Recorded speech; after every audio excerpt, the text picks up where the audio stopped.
Ulja e çmimit të energjisë elektrike, vendosja e një minimumi jetik dhe rritja e pensioneve janë tre nga pikat kryesore të programit ekonomik të Partisë Demokratike. Programi u prezantua nga kryetari i Partisë Demokratike Sali Berisha gjatë një vizite në tregun industrial të Tiranës, ku takua me qytetarë dhe tregtar.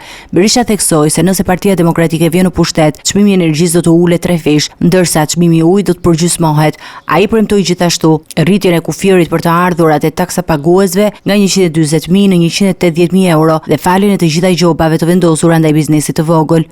E kemi në epicentër të përpjekjeve tona për ta lehtësuar nga taksat, për ta amnistuar çdo gjobë që është vendosur në IT, për të pjesëtuar me 3 çmimin e energjisë, për të përgjysmuar çmimin e ujit, çmimin e pllakë e sipërfaqes publike 6 herë më të ulët. Pra ne besojmë se parat në kontot tuaja janë më të vlefshme se në konton e qeverisë, në kuptimin që i përdorni më mirë, zjeroni biznesin dhe punsoni më shumë. Dhe ne presim mbështetjen tuaj për këtë program. Një tjetër masë e njoftuar nga lideri demokrat është vendosja e një minimumi jetik prej 200 eurosh për çdo pensionist.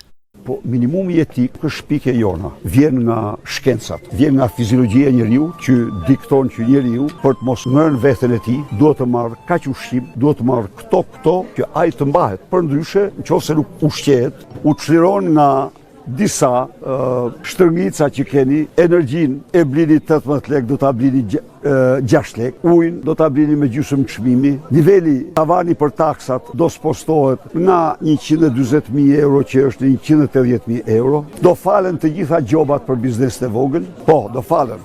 Dhe programi elektoral ekonomik i Partisë Demokratike vjen në një kohë kur vendi përballet me rritje çmimesh dhe sfida të mëdha ekonomike, ndërsa PD-ja synon të adresojë këto probleme përmes politikave lehtësuese për qytetarët dhe biznesin e vogël.